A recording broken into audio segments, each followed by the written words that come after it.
Jadilah seperti Sayyidah Zulaikha. Siapa tuh? Istrinya Nabi Yusuf alaihissalam. Dulu Imra'atul Aziz, istrinya bendahara negara awalnya. Habis itu naksir berat sama Nabi Yusuf. Karena emang Nabi Yusuf ganteng. Sama nih kayak anak-anak zaman sekarang nih, naksir sama aktor Korea. Aduh. Tuh anak-anak Jakarta tuh. Kalau udah sama aktor-aktor Korea, teriak-teriak gitu kan. Kalau lihat di bandara, sampai pada pingsan. Wah, siapa gitu namanya, saya nggak hafal. Siapa? Jongkok. Ya, ini serius ini. Siapa Mbak? Son Joong Ki katanya. Iya. Wah. Sampai pada pingsan. Ternyata karena belum sarapan. Saudaraku sekalian yang saya muliakan, nih, kalau kamu masih terusan seperti itu, tuh hanya akan berjumpa dengan kekecewaan demi kekecewaan. Ya, tidak begitu. Putar arah segera, putar arah. Nah, Sayyidah Zulaikha itu naksir sama Nabi Yusuf. Gimana ceritanya sih? Ini ya sekedar biar tahu lebih banyak fakta sejarah. Jadi dulu itu Zulaikha itu kembang desa, teman-teman. Yang paling cantik sedesa itu deh. Se-Lok Sumawe gitu misal ya. Ternyata Nabi Yusufnya orang Aceh.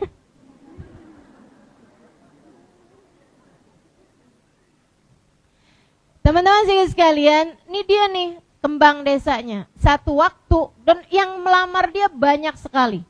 Orang-orang semuanya ingin menikah sama Zulaikha sebagai kembang desa. Satu waktu Zulaikha bermimpi, dalam mimpinya itu dia melihat seorang yang cakep banget. Tampan rupawan. Terus dibilang dalam mimpi itu loh suami kamu. Dia adalah Al-Aziz. Al-Aziz itu bendahara negara. Menteri keuangan semacam itu. Akhirnya dia kebangun dari tidurnya dan sejak hari itu kalau ada yang melamar pertanyaan dia satu aja. Al-Aziz bukan yang melamar saya. Sampai kemudian hal tersebut kedengaran oleh Al-Aziz. Dia pun kemudian melamar. Cuman bedanya Al-Aziz yang ini itu agak tua, jelek. Mohon maaf ya mungkin ya, perutnya agak buncit. Begitu ya. Dan enggak tampan gitu, sama sekali jauh dari bayangannya Siti Zulaikha. Dilamar. Jadi baru datang lamarannya aja belum ketemu sama orangnya. Begitu dibilang, saya ini datang kemari untuk mewakili Al-Aziz melamar putri bapak gitu, pada bapaknya Zulaikha. Katanya Zulaikha, Al-Aziz iya, saya mau. Langsung diterima tuh lamarannya. Begitu pas akad ketemu, lah kok gak sama kayak di mimpi saya. Tapi udah terlanjur, maka menikahlah Zulaikha dengan laki-laki tersebut yang mohon maaf bukan cuman seperti yang tadi saya sampaikan, tidak tampan begitu ya, dan juga tidak semudah yang dia bayangkan. Ternyata juga mohon maaf kabarnya dia adalah seorang laki-laki yang tidak bisa sama perempuan, sama dengan impoten. Lengkap kan penderitaannya Zulaikha. Hingga satu waktu Al-Aziz ini membeli seorang budak dari pasar, kemudian merawatnya, membesarkannya di kayak semacam pavilion rumah gitu kan. Sebagai Al-Aziz dia punya istana yang sangat besar dengan rumah-rumah samping gitu, yang dihuni oleh ajudan-ajudan dan orang-orang beliau. Satu waktu Zulaikha ini pas lagi keluar dari rumah gitu ya, di halaman dia ngeliat, lah cowok siapa tuh? Persis banget kayak di mimpi saya. Dia adalah Nabi Allah Yusuf alaihissalam. Teman-teman saudaraku sekalian, mulailah Zulaikha kemudian mau makan, ingat dia. Dari tatap mata turun ke, tuh hati-hati adik-adik, hati-hati nih. Ini nih prosesnya hati itu ya.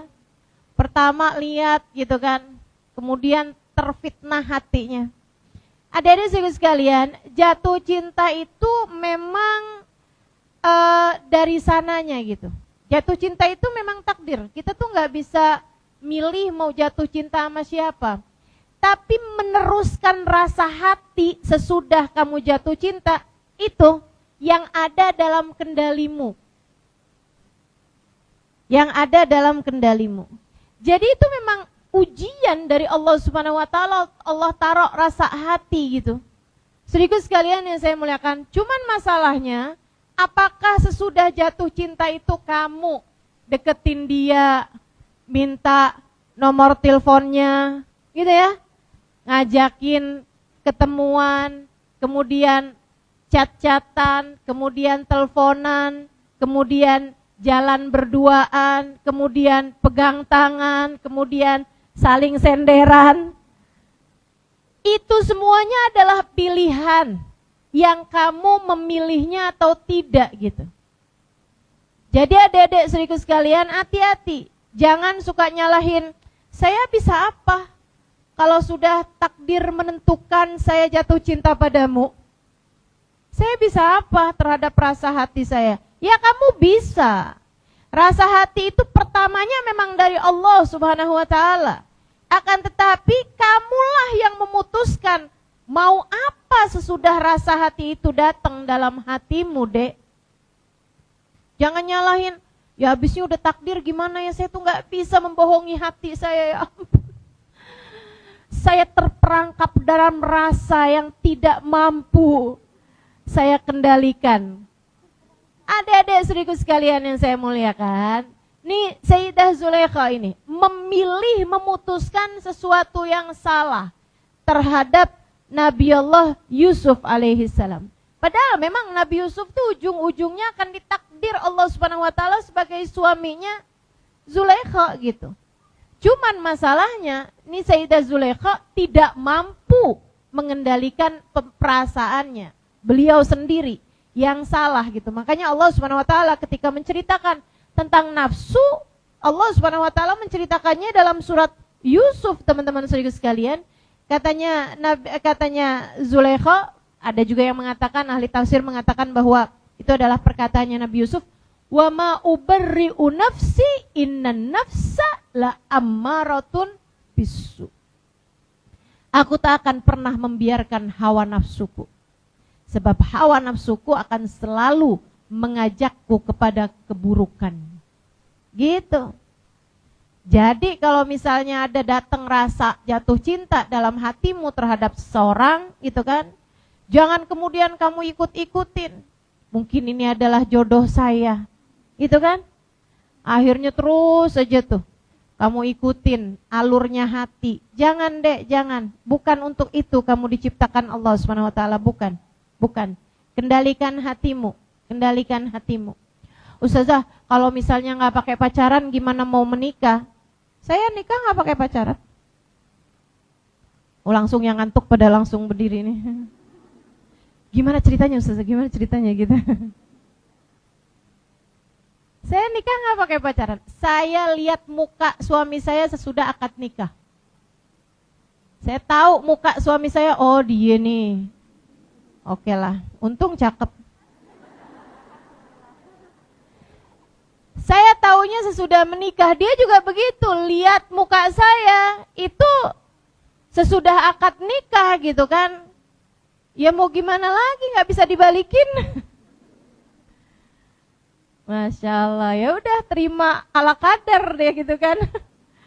Teman-teman saya ikut sekalian yang saya muliakan. Jadi gak perlu tuh, kamu gak perlu berpacaran untuk bisa menikah. Lagian yang pada menikah-menikah, emang kamu nikah sama pacar? Atau kalaupun menikahnya sama pacarnya, emang itu pacar pertama? Kebanyakannya tidak. Maka yuklah jagain hati teman-teman sekalian. Sampai kemudian Zulaikha terfitnah gitu kan ceritanya begitu tuh. Mulai tuh sering disuruh-suruh datang ke rumahnya Zulaikha, disuruh bawa ini, disuruh bawa itu, disuruh bersihin ini, bersihin itu. Dan Yusuf sebagai budak gitu ya, harus taat kepada tuannya gitu. Sampai kemudian satu waktu di saat suaminya sedang pergi gitu, dia minta Yusuf masuk dalam kamarnya. Begitu ada di dalam kamarnya, dia tutup semua pintu. Yusufnya nanya gitu, mau apa tuan gitu kan? Wah, saya mau sama kamu. Waduh. Dan itu teman-teman sekalian, seperti yang tadi saya sampaikan ya, Zulaikha itu perempuan yang sangat cantik. Dan Nabi Yusuf juga laki-laki yang sangat normal untuk suka sama perempuan yang cantik. Tapi apakah rasa itu kemudian dibiarkan? Sudah takdir kita untuk saling mencintai, wahai Yusuf. Iya, wahai Zulaikha. Enggak gitu. Enggak gitu ceritanya, teman-teman. Kamu adalah seorang laki-laki yang pernah hadir dalam mimpiku. Begitu juga dengan dirimu, wahai Zulaikha. Enggak gitu, saudaraku sekalian yang saya muliakan. Tidak pernah dibenarkan percintaan yang tidak halal dalam Islam. Dan cinta itu tidak pernah cukup sebagai alasanmu berbuat dosa. Camkan ucapan saya, adik-adik. Ini nasihat saya kepadamu. Cinta tidak pernah cukup sebagai alasanmu untuk berbuat dosa. Gak ada ceritanya. Habisnya cinta gimana dong? Saya gak bisa mengendalikan rasa hati saya. Seharian saja saya nggak teleponan sama dia, hati saya berantakan gitu. Teman-teman saudaraku sekalian yang saya muliakan, jangan biarkan. Ustazah, bagaimana dengan mencintai dalam diam? Ini sering banget nih pertanyaan kayak begini nih. Saya cinta gitu, saya tapi nggak pernah ngungkapin apa-apa Ustazah, saya diem-diem aja gitu. Cuman dia saya panggil dalam setiap doa saya di akhir malam.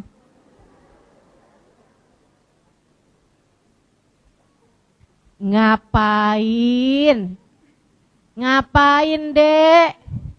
Kalau memang dia jodohmu, dia akan datang kepadamu. Dan kalau bukan jodohmu, kamu mau doain jodohnya orang?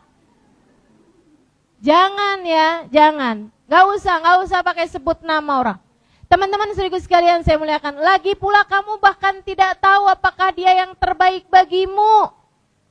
Kamu gak tahu apakah dia adalah yang terbaik bagimu. Maka biarkan urusan jodoh sama halnya dengan urusan ajal. Biarkan Allah yang memberikannya kepadamu. Sebab dia yang paling tahu yang terbaik untukmu.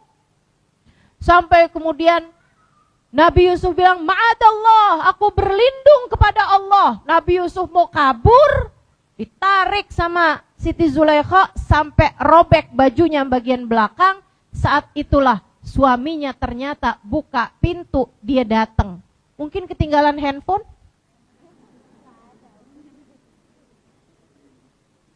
Begitu masuk, wah Zulaikha nih. Liatin ya adik-adik, cinta karena nafsu. Zulaikha langsung ngomong kayak begini nih. Apa hukuman buat seorang laki-laki arada bi ahlika su, yang hendak berbuat keburukan kepada istrimu? Jadi kayak dia nih mau melecehkan aku gitu. Nah ini cewek biasanya emang kalau udah malu kayak begitu tuh. Udah malu suka kayak gitu tuh. Gitu ya. Apa istilahnya tuh, bermain seolah dia adalah korbannya gitu. Padahal dia pelakunya kan. Nabi Yusuf bingung aja. Akhirnya kemudian katanya Nabi Yusuf, dia yang membawa saya kemari. Sebenarnya suaminya lebih percaya kepada Nabi Yusuf daripada kepada istrinya. Ya kan memang yang paling tahu kita biasanya orang paling dekat sama kita ya kan. Jadi udah paham gitu. Kemudian diputuskan begini begitu hingga akhirnya teman-teman saudaraku sekalian, Nabi Yusuf kemudian berada dalam penjara ya. Karena doanya juga Nabi Yusuf ngerasa ini kayaknya jadi orang ganteng nih susah banget ya. Ternyata jadi orang ganteng dari zaman dulu sampai sekarang susah ini ya. Jadi Nabi Yusuf lebih memilih untuk dipenjara, beliau pun dipenjara selama berpuluh-puluh tahun, hingga akhirnya kemudian sekeluar beliau dari penjara, teman-teman sekalian, itu juga keluarnya karena memang orang udah tahu bahwa ternyata Nabi Yusuf adalah orang yang bertakwa pada Allah Subhanahu wa taala, dan dia mentakwil mimpinya seorang raja hingga seterusnya ya. Seterusnya dari kisah ini yang mau saya ceritakan akhirnya, dan itu saat beliau keluar dari penjara itu, Zulaikha tuh sudah jadi seorang perempuan beriman, memantaskan diri untuk seorang laki-laki soleh. Nah ini nih, kalau saya ditanya, Ustazah apa yang harus saya lakukan sambil menunggu jodoh? Jadilah kamu seorang perempuan beriman yang memantaskan diri untuk seorang laki-laki yang soleh. Sebab at-thayyibat lit-thayyibin. Hanya perempuan-perempuan baik-baik untuk laki-laki yang baik-baik juga. Dan hanya perempuan yang jelek juga, buruk akhlaknya, buruk ibadahnya, buruk perangainya, untuk laki-laki yang buruk juga. Jadi ibu-ibu, teman-teman, adik-adik, saudaraku sekalian saya muliakan, berusahalah untuk bisa meraih kesolehan kamu sebagai seorang perempuan, hingga nanti Allah Subhanahu wa taala, buat adik-adik ya, hingga nanti Allah Subhanahu wa taala jadikan suamimu juga seorang laki-laki yang soleh. Dan buat ibu-ibu juga, jangan selalu aja nyalahin suami mulu. Ya gimana Ustazah, saya jadi perempuan soleha, imam saya aja kayak begitu. Imam saya nih, suami saya Ustazah, dia juga sholatnya terlambat, dia juga kalau bangun subuh kesiangan. Ya saya akhirnya juga jadi kayak begitu gitu. Teman-teman sekalian, enggak gitu. Kamu berubah menuju kepada kebaikan, yang di sekelilingmu pun juga akan berubah menuju kepada kebaikan-kebaikan juga. Yang tadi saya mau sampaikan, Nabi Yusuf akhirnya menikah sama Siti Zulaikha sesudah Siti Zulaikha-nya telah meraih cinta, bukan lagi cinta manusia, akan tetapi cintanya Allah Subhanahu wa taala. Saudara sekalian, Siti Zulaikha menjadi seorang perempuan yang bertakwa. Kenikmatannya ada pada zikirnya kepada Allah Subhanahu wa taala. Kenikmatannya adalah saat lisannya menyebut-nyebut nama Allah Subhanahu wa taala. Hatinya terjaga, ia persembahkan hanya untuk Allah Subhanahu wa taala. Ia telah meraih derajat tinggi dari meraih cintanya Allah Subhanahu wa taala. Satu hari Nabi Yusuf datang ke rumah, sudah beliau adalah suami dari Zulaikha ya, dan beliau juga menjadi seorang Al-Aziz, seorang bendahara negara, persis seperti yang dimimpikan oleh Zulaikha di masa mudanya gitu, di masa belianya. Dia panggil-panggil, Zulaikha, Zulaikha, sayang, Zulaikha. Saudara sekalian, ternyata Zulaikha-nya nggak dengar karena sedang asyik dengan urusannya sama Allah. Dia sedang zikir, sedang nikmat sekali. Sampai Nabi Yusuf buka pintu mendapati istrinya sedang di atas sejadah. Saudara sekalian saya mereka sedang beribadah pada Allah Subhanahu wa taala. Dia kemudian bilang, "Wahai Zulaikha, saya dari tadi memanggilmu." Kata Zulaikha, "Maafkan saya Yusuf, saya tidak mendengarmu." "Saya dari tadi sedang berzikir, wahai Yusuf, maafkan saya tidak mendengarmu." Teman-teman saya sekalian, Nabi Yusuf kemudian bilang, "Dulu aja, kamu tuh kalau ngelihat saya nggak berkedip." Kemudian Nabi Yusuf mengatakan, Zulaikha mengatakan, "Kuntu uhibbu Yusuf." Dulu aku mencintai Yusuf, akan tetapi sesudah aku kenal Tuhannya Yusuf, aku tak lagi memerlukan Yusuf. Karena teman-teman, cinta manusia itu semuanya fana. Sebab manusia itu semuanya pasti ada akhirnya gitu.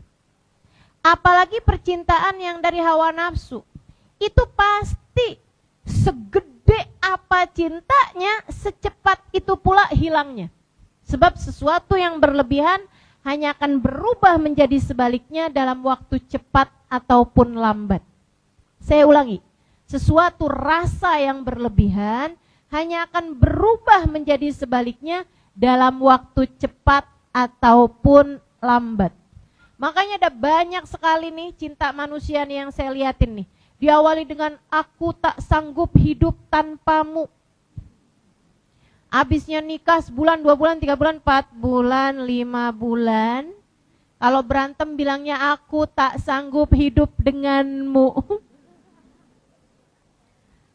Dulu sebelum nikah, ngelihat semua orang enggak ada yang cantik selain istri saya, selain calon istri saya, selain pacar, selain dia gitu.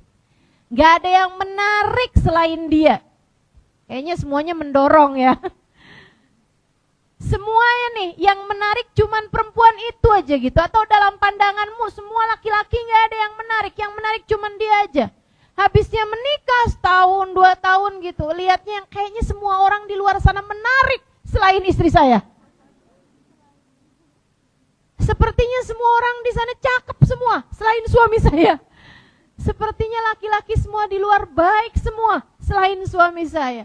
Nah itu tuh karena sesuatu itu kalau dasarnya adalah cinta yang karena hawa nafsu hanya akan segera berakhir teman-teman sekalian. Jangan cari cinta manusia. Ia fana. Ia akan hancur. Ia akan habis. Ia hanya akan berada dalam masa kadaluarsa. Rasa itu akan hilang, saudaraku sekalian. Terus kepada siapa cinta ini seharusnya aku tambatkan, Ustazah?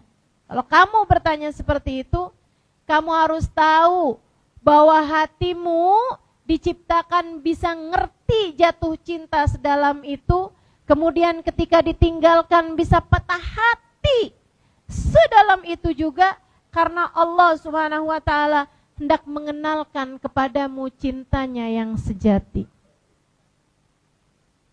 Allah ketika mencintai seorang hamba, dipenuhinya tangki cinta, tangki hati hamba tersebut dengan cinta yang utuh darinya, membuat dia tak lagi perlu terhadap cinta siapapun. Seorang anak yang dipandang Allah dengan pandangan penuh cinta. Seorang anak yang dipandang Allah Subhanahu wa taala dengan pandangan penuh rahmat. Teman-teman saudaraku sekalian, ia mulai merasakan cinta Allah Subhanahu wa taala. Ia tidak lagi sibuk mencari-cari cinta orang tuanya. Ia tak lagi sibuk mengemis-ngemis cinta dari orang-orang di sekelilingnya. Ia tak lagi sibuk mencari-cari perhatian dari orang-orang yang ada di sekelilingnya. Sebab ia tahu dimanapun ia berada, Allah selalu bersama dengannya. Dia cukup dengan kasih sayang Allah. Dia cukup dengan pandangan rahmatnya Allah SWT. Seorang anak muda, seorang perempuan belia, seorang laki-laki belia, ketika dia mulai merasakan cintanya Allah SWT, ia tidak sibuk nyari pacar seperti halnya teman-temannya. Justru yang sibuk ia lakukan adalah mencari rahmatnya Allah. Yang sibuk ia lakukan menggapai cintanya Allah. Yang sibuk ia lakukan membenahi hatinya sehingga mencintai Allah dan Rasulnya lebih dalam daripada cintanya kepada siapapun. Di saat malam ia menengadahkan tangannya sesudah beberapa rakaat sholat yang ia lakukan. Ia berkata, ya Allah, di saat teman-temanku mencari cinta manusia, ya Allah, izinkan aku untuk Engkau kenalkan dengan cintamu, ya Allah. Ya Allah, izinkan hatiku mencintaimu. Dan Engkau pandanglah aku dengan pandangan cintamu. Ia sibuk mencari cinta Allah SWT dalam hidupnya. Ketika ia berpakaian, ia tidak lagi berpakaian mencari mana ya pakaian yang membuat saya paling akan dilirik, paling akan dilihat sama laki-laki. Ia ketika berpakaian, ia berpikir, apakah ketika saya berpakaian seperti ini Allah ridho, Allah cinta padaku? Ketika dia berbicara, ia tidak menjadikan kata-katanya sebagai kata-kata yang paling menarik untuk didengar oleh orang lain. Akan tetapi ia bertanya pada dirinya, jika saya mengatakan seperti ini, apakah Allah ridho pada saya? Ia menjadikan dorongan dan motivasinya untuk berbuat segala sesuatu adalah meraih dan menggapai cinta Allah Subhanahu wa ta'ala. Ketika ia bahkan sebagai seorang perempuan, sebagai seorang istri dari suaminya, ia pun juga tidak sibuk-sibuk mencari cinta suaminya. Sebab dia bahkan faham cinta suaminya berada dalam kendali Allah. Hati suaminya berada dalam kendali Allah Subhanahu wa ta'ala. Ia hanya sibuk mencari cinta pencipta suaminya, Allah Subhanahu wa ta'ala. Sebab ia tahu, suamiku adalah hamba. Suamiku adalah makhluk yang dapat berubah-ubah rasa hatinya. Suamiku adalah manusia yang esok atau lusa dapat meninggalkanku kapan saja. Entah dia berpaling kepada perempuan lain, entah dia meninggal dunia, atau apapun aja bisa terjadi di atas muka bumi ini. Akan tetapi Engkau satu ya Allah. Aku harap tidak akan pernah meninggalkanku. Makanya saya suka bilang sama para istri-istri yang kadang-kadang curhat sama saya meskipun sekarang sih saya gak ada sesi curhat-curhatan ya.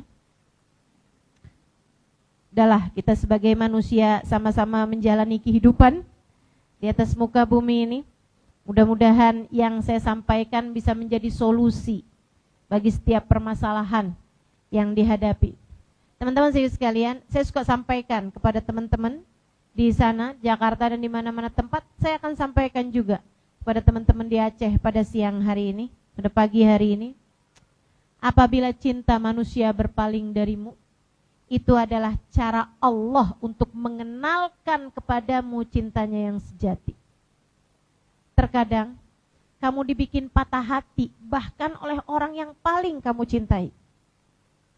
Para istri dengarkan saya. Saya tahu betapa kamu sangat mencintai suamimu.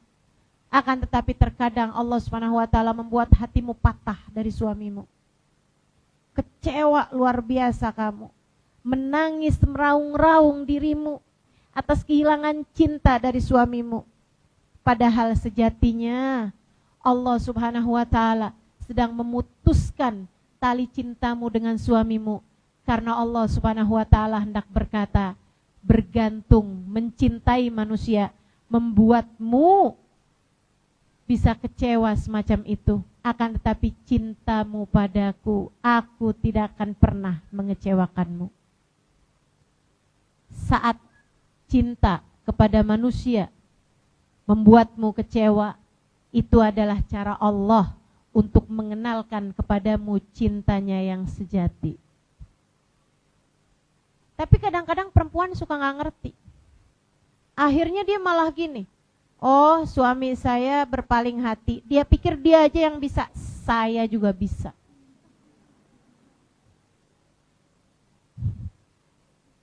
Masya Allah, Masya Allah. Ini orang gak ngerti-ngerti nih. Akhirnya putus dari suaminya yang itu, nikah lagi dari dengan laki-laki yang lain, sudah dia berpacaran misalnya gitu. Dia sibuk aja ngelihat, wah suami saya sekarang udah nikah nih sama dia, berarti saya juga harus cepet-cepetan. Selesai masa iddah langsung nikah. Teman-teman saudaraku sekalian, saya muliakan, habis itu kecewa lagi hatinya, nangis lagi. Yang asalnya udah mulai tinggal tahajud lagi sekarang. Kata Allah, kok kamu gak ngerti-ngerti juga sih? Aku patahkan hatimu karena aku hendak mengenalkan kepadamu cintaku yang sejati. Maka pahami ini. Yang pada punya suami, Nggak usah nunggu dipatahkan hati sama suamimu. Dari sejak sekarang, arahkan perahumu kepada cinta yang sejati.